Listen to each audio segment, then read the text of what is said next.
Social shit, you know what I'm saying? Like, just some social shit for everyone, you know what I'm saying? Like, I made this be myself, so hear me. Woo! I mean, like, we can pull that clown shit away. There's some real shit for you. I'm spazzing right now, so listen, let's go. Yeah. It's in their bones, the thugs in harmony for the love of the money. Then fall victim for the cookie, then turn pussy, it's lonely. You said you hold it down when life get rough, we're here now, so show me. We move them losses to them wins. Heavy pounds, we make it ends meet. Converse with only few who make me feel like I be 10 feet. Yo, what's going on, people, man? It's back in the building. Been gone for a minute, but I'm back. Yo, I'm back, man. Wanted to do the match reaction, of course. You know, I've been away this weekend, so, you know, not really even been, you know, looking at many other games and, you know, try to kind of stay away from the socials in regards to, you know, the football and stuff like that. But we're back here with the match reaction. I finally ended up watching the game, Crystal Palace versus Liverpool down at Selhurst Park, lunchtime kickoff. As you can see, Liverpool dining at the top of the table with that lunchtime victory. Good brunch, man.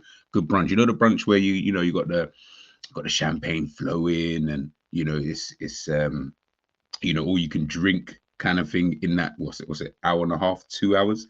Yeah, it felt good. It felt good. It felt good. It felt good to end the weekend, you know, still sitting top of the league, you know, with that victory. But yeah, man, as I said, I watched the game. In terms of overall, one thing I was thinking about, yeah, was that, and by the way, guys, please smash a like, share, and subscribe.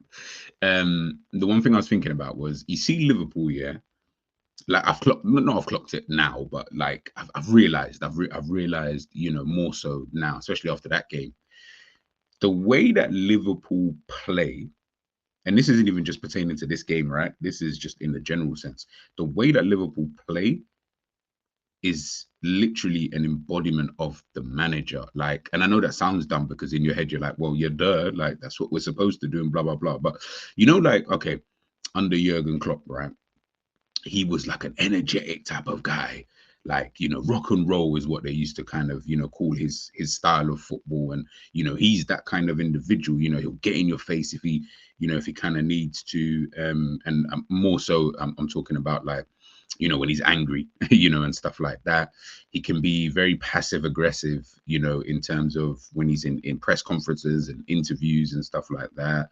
And, you know, you can hear him on the touchline, you know, the way he might try and G up the crowd. And, you know, he's just that, you know, he's passionate. He's a passionate guy, innit? You know what I mean? So the team just embodied that. And I think it was Bozalai who mentioned something along those kind of lines, not word for word, but along those kind of lines, sorry, you know, in regards to how Slot is, how, you know, Jurgen Klopp is. And I'm watching Liverpool game by game, you know, 9 out of whatever is it, 9 out of 10 or 8 out of 9, whatever it is. I don't even know at this point.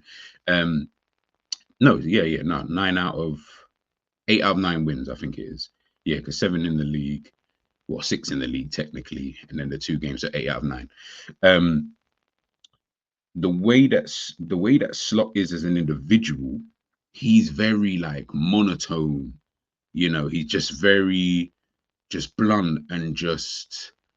Yeah, he's just there. I don't know how to explain it. Like, if you guys, it sounds like I'm waffling, I don't know, but you guys should understand what I'm trying to say. Like, the way that he is, I feel like the team play the same way because it's very just slow. It's all really at like one pace kind of thing, and it's all like that. Now, I say that to say, like, that's how I felt the game kind of was. Now, Liverpool had chances, of course, to make the game a lot more comfortable than we needed to. I felt like in the first half, it was all right. You know, I mean, obviously we got the goal, Diogo Jota, getting the goal, which was a nice little move from Liverpool, Tsimikas into Gakpo, and then Gakpo obviously, you know, playing the ball across to Diogo Jota. But yeah, that's just how I feel when I'm watching Liverpool. It's like everything is just one tone. We're just there. And yeah, it's very monotone, slow. At like 90% of the game is like super slow. The way Liverpool pass the ball, it's only maybe that last 10%. Sometimes you'll just see us like click into gear. There was a nice little passage, you know, between I think it was Gravenberch can't remember who played it into in and around the box, and then they played it out wide to like, I think it was, I say out wide, but played it then I think onto Salah. There was that, it's things like that will happen, in and around the box and stuff like that. But yeah, it's just, that's just my kind of vibe I'm getting from Liverpool. And I said already, listen, if you just keep on winning, I promise you. I know some fans don't really like it. You know what I mean? They like the rock and roll. I'm not really a fan of the rock and roll. Like, I feel like the rock and roll there's a time and place, and it's not every time and it's not every place. Do you know what I'm saying? Whereas this, I feel, is a lot more. It can be a lot more sustainable in my personal opinion. Again, I'm not saying for all I know we might lose our next 6 games. I don't know, but at the moment, from how I'm looking at it, the way that the team is playing and stuff like that, it looks like I feel a lot more secure. I'll tell you that much. But yeah, that was the kind of vibe. Like second half, I think obviously we got better. Well, we got a bit better in that second half, in my opinion. But then when you're not making the game safe, missing opportunities and stuff like that, Palace, at some point, the opposition is going to try it. Do you know what I mean? You can't expect opposition to do nothing especially in a 1-0 game. That's I don't think I've ever seen that in a 1-0 kind of game. So yeah, it was just one of those kind of things, man. But listen, got the victory in the end. Felt it was like a 7 out of 10 type of performance. Yeah, it was calm. It was calm. Nothing in my opinion to really write home about. Purely because we just wasn't scoring more, if I'm being honest with you, and that could come back to bite you potentially. That's a question for the forwards. That's a question for the team in a general sense. Are we good enough to, really kill off these teams? Do we have those killers up front, to be able to do so? Remains to be seen, man. Let's wait and see. Man. But obviously, this is just the lineups for the game. I was kind of, I think, bar the fact that I completely forgot about Ismail Assar, I did think Mateta would start. Other than that, I feel like I kind of got the team kind of spot on in my match preview. So yeah, I think I got a spot on anyway for that. And then obviously Liverpool, a couple changes into the lineup, man. That was very, very interesting. From on a slot, of course, Simicast coming in for Robertson, Gakpo coming in for Luis Diaz. Curtis Jones, of course, coming in for Szoboszlai. So 3 changes, from his kind of normal, would we say now, kind of lineup, which again, listen, look, everyone wants rotation.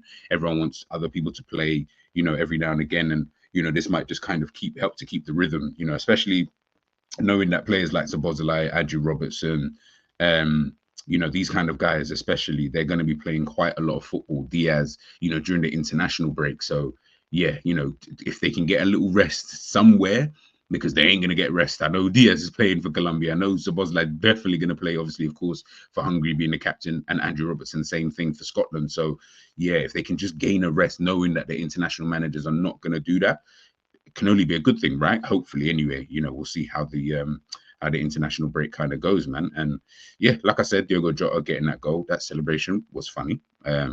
Still need to understand it. I don't play FIFA, so is that on FIFA? Someone let me know, in the chat. Gakpo, I felt Gakpo was decent in the game. I felt Gakpo was decent, man. He's coming on leaps and bounds, man. Let me take that back. Sorry, not leaps and bounds. I just feel like he's moving in the right direction. I feel. Could this be the season? Could this be the season where we really see the best of? We haven't seen it yet, at Liverpool. We've seen it in drips and drabs, but in terms of the best of a Cody Gakpo, of course, he needs more starts, and he's got to play his way into that. Ultimately, if Diaz keeps doing well, Diaz keeps playing and scoring and assisting and stuff like that, and a real combination and continuity with that front line, of course, of Diaz, Jota, and Salah. If that continues to work, of course, it's going to be difficult, for him to potentially start. But it's funny because he himself is good. I just don't know how that looks as a team at times. It's weird, isn't it? Because I always feel when he plays well. But then I always feel like, I don't want to say to the detriment of the other two, but it's just more of the other two never really seem to play that well in combination with him. Weird, because he set up the goal for Diogo Jota, but I don't know. It just feels weird whenever he kind of plays. But listen, he don't care about all of that. Listen, if I'm playing well, I deserve to play. What you're doing is what you're doing. Do you know what I mean? And that's how footballers, in my opinion, should behave. Kind of thing. You need to worry about yourself before you start worrying about every Tom, Dick, and Harry. Obviously, we've got Yaros. Of course, he came in, made his debut for Liverpool. not good sign that the fact that he had to make his debut. Good for him, of course, him and his family, and you've been at Liverpool, I think, since 2017 and all that kind of stuff. So in that kind of light, yeah, that it looks great and it's fantastic. But again, another injury, to Ali. We'll talk about that in a sec. But yeah, I might even need to do a complete show on that because yeah, bro, Ali, it's looking a bit peak. It's looking a bit peak. And then of course, this is just showing kind of like Liverpool winning their first 4 away games of the season. Last time they did that was in 1920, and as you can see, we went on to win the league that season. So I'm saying good omen and that. Yeah, I mean, we still got Van Dijk, still got Robbo, still got Trent. Who else from that season? Ali, Salah. I think that's about it, actually. Yeah, I think that's about it. So we still got kind of a few good players, you know what I mean, from that period of time where we did win the league and just completely blitz it. So who knows, man? Can we do the same? Can we do the same? And you know what's actually kind of crazy, actually? If you look at it, the results are very, very similar.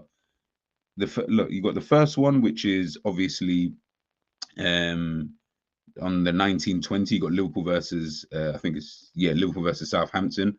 You can see we ended up winning that game 2-1, and then of course our first game away of the season was against Ipswich 2-0. Next game against Burnley, we won 3-0. Our next game against Manchester,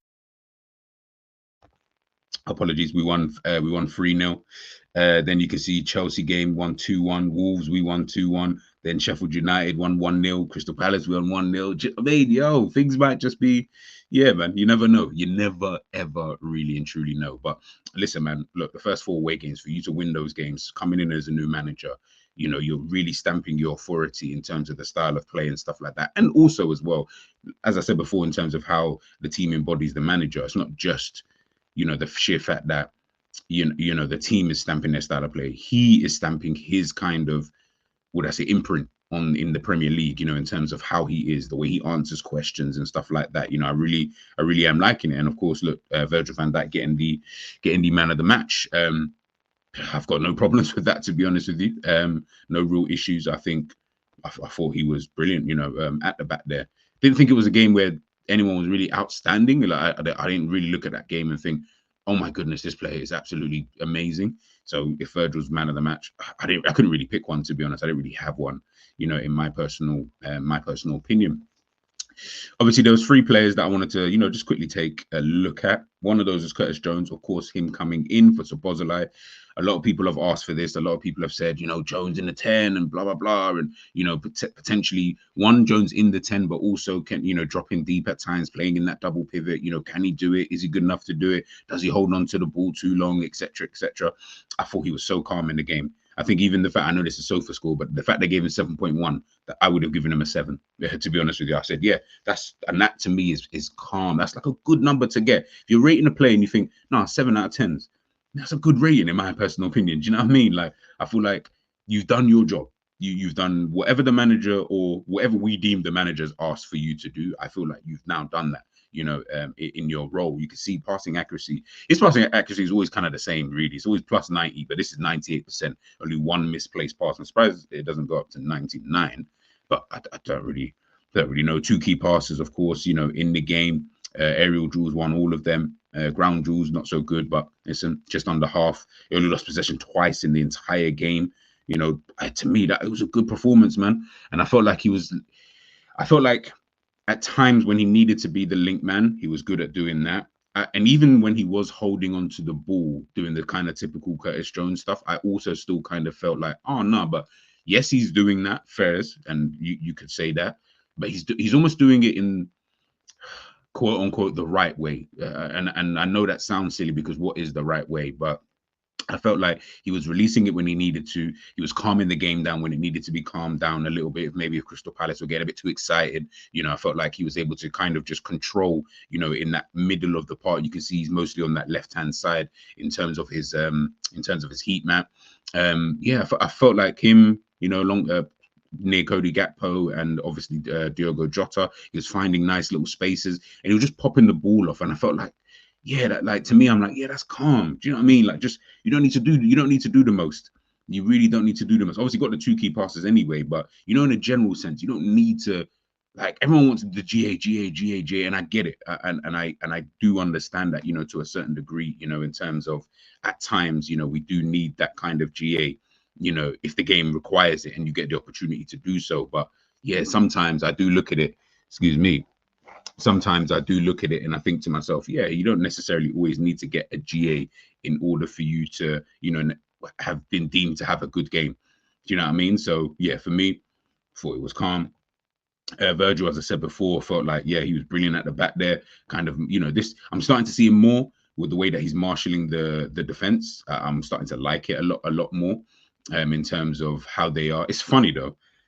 I feel like I don't know how many games I've seen, and I think this is the second or no, this is the third game actually. Third game, Bournemouth, Wolves, and now Crystal Palace.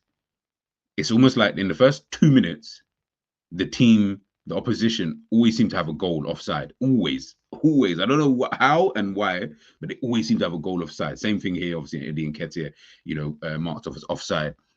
Yeah, that's just something I've noticed. That's not saying it's anything to really even care about.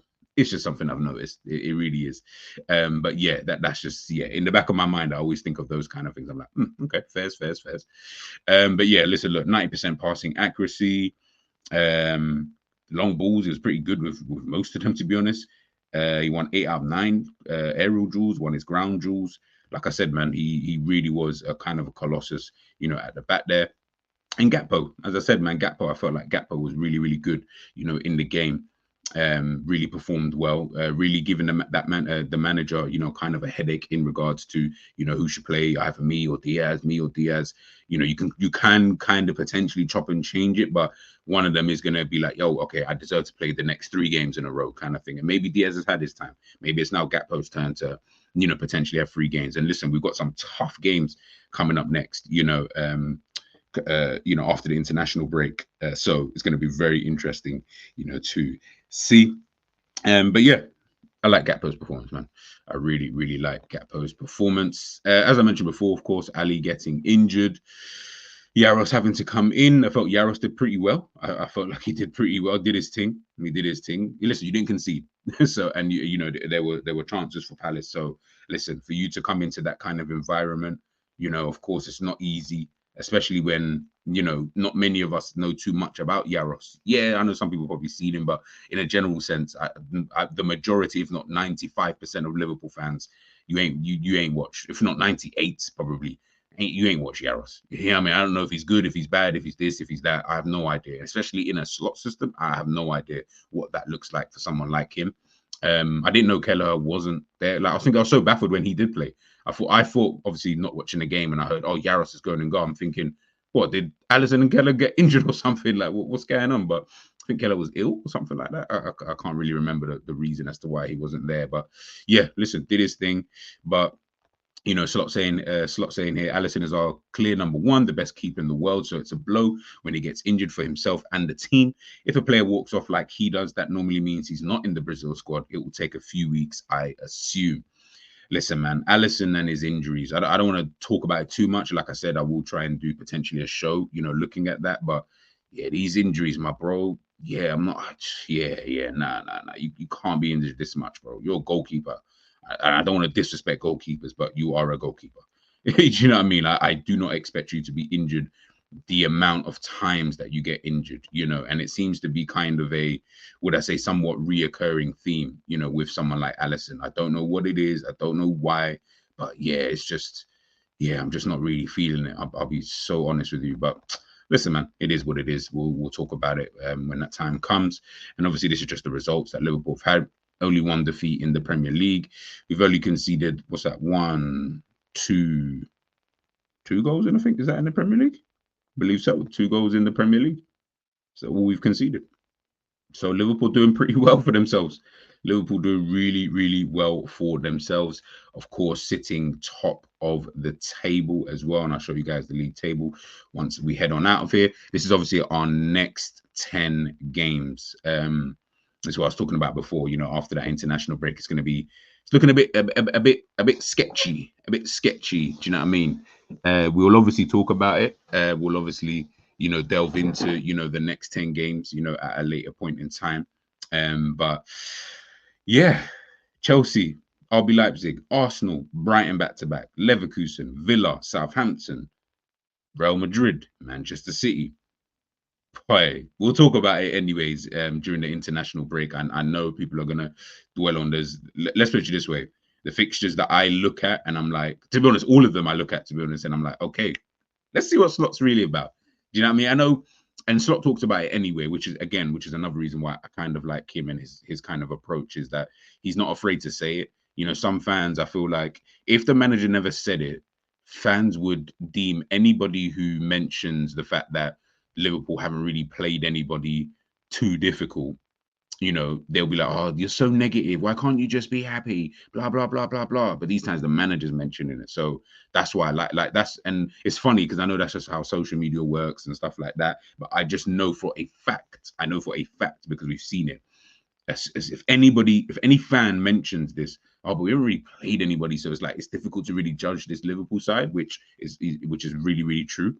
Of course, you still got to win your games, all of that. You got to beat who's in front of you, all of that crap. But ultimately, we haven't played anybody like that. So I can't judge the team at this moment in time. I'll be honest with you. I don't know how good or bad the team is. I just know that, okay, well, it looks like we can beat these other teams. We do struggle a little bit at times to beat these teams, but we beat them anyway. And we're not conceding goals, you know, at the same time. It's just more about really killing off some of these teams in some of these games. But when we're looking at these kind of set of fixtures, this is where Slot makes his money. This is where people now start to look at Slot and say, okay, earn the money that they pay you. You get what I'm trying to say? Earn your wage. Do you get what I'm trying to say? So if he can come through this unscathed, I would have to start looking at Liverpool differently. Do you know what I mean? Considering where I had them, you know, prior, and obviously Manchester City and Arsenal are still literally right behind us. But listen, you beat those guys. Well, listen, as long as you don't lose in these games, I'm not saying draw or 10, but as long as you don't lose in any of these games, I think you might have to start looking at Liverpool a little bit differently. Still, a little bit differently. And obviously, this is just Liverpool's record after 7 matches in the Premier League. What it kind of looks like in comparison to other seasons. You can see here we've got 18 points so far this season, obviously with that 1 defeat and 6 victories. But you can kind of see outside of the 18-19 and 19-20 season, where we got literally 1 and 3 points difference. The rest of them we've done extremely better. Extremely better. Do you get them? In some of them, Jesus Christ, look at that 2010-11 season. Wow, plus 12 points. That's mad. 2012, 2013, same thing. Yeah. God, looking at some of these seasons. Some of these seasons are crazy. And it's mad though, because really, it's not like we're even banging in bare goals. That's the maddest thing. We're not really banging in bare goals. Right, 17, 18, we scored 13 and conceded 12. That's mad. But yeah, like we're doing well, especially in the conceded department. That's what I'm really looking at it. Like, you know, this is the lowest we've ever conceded after this amount of games. But again, of course, like I said, let's just wait and see. Let's not get too in over our heads. As Hussam would say, let's not get too giddy. Let's not get too giddy. And then before we head out, this is the league table heading into the international break. So Liverpool will be top of the league heading into there. And once we come back, got the best goal difference in the Premier League. Chelsea drew at the weekend to Nottingham Forest. Big bad Chelsea. Cole Palmer FC. Unlucky for you, Sunshine. Arsenal getting that victory against Southampton made it look like a bit of hard work. Fair enough to Southampton. Did their thing. Manchester City, same thing against Fulham at home. You know, made it a bit of hard work, but fair enough. They got the victory. You know, in the end, Villa will be disappointed, you know, not to, you know, get their victory on the weekend. So Brighton getting a late victory against Spurs, you know, decent performance, sitting up there as well, not too far off top 4, especially for them, you know, only 2 points off Chelsea. Yeah, man. Table's looking good right now. It's looking good. But as I said before, I think, and Slot, like I say, this is why I fucks with him. You know, he's just keeping grounded, man, just chilling. You're just chilling right now. You're just saying, listen, guys, yeah, we're doing all right. Yeah, we're doing okay. Do you know what I mean? Of course, we're winning games. It would have been perfect if we won all our Premier League games, but unfortunately, we haven't. Obviously, with that defeat to Nottingham Forest, blip, no blip, doesn't really matter. Still got that defeat there. That's what the statistics will tell you. And we all watched the game, right? Let's see what he's like after that international break. Let's see how Liverpool fare, you know, for the next few games. you know, after that international break, because we know how we're quite sluggish, especially after international break. It would be very typical Liverpool to come back after an international break and get a defeat, you know, in our next game. So hopefully that doesn't happen. Hopefully we can remain top of the league, especially until like game week 10 or whatever it is, you know, kind of thing. And then, you know, as I say, we just literally take it from there. But guys, let me know your thoughts. I'm not going to do a rating or anything like that. I'll leave it out. I actually couldn't be bothered to do so. So apologies if that's what you guys were waiting for. If Van Dijk was the man of the match, he was the man of the match. We'll just leave it there. But yeah, let me know your thoughts, of course, on the game and how are you guys feeling heading into the international break. I will be back with a few lives during the international break. So make sure you guys stay tuned, stay locked in, keep blessed, and I'll catch you guys on the other side. Peace.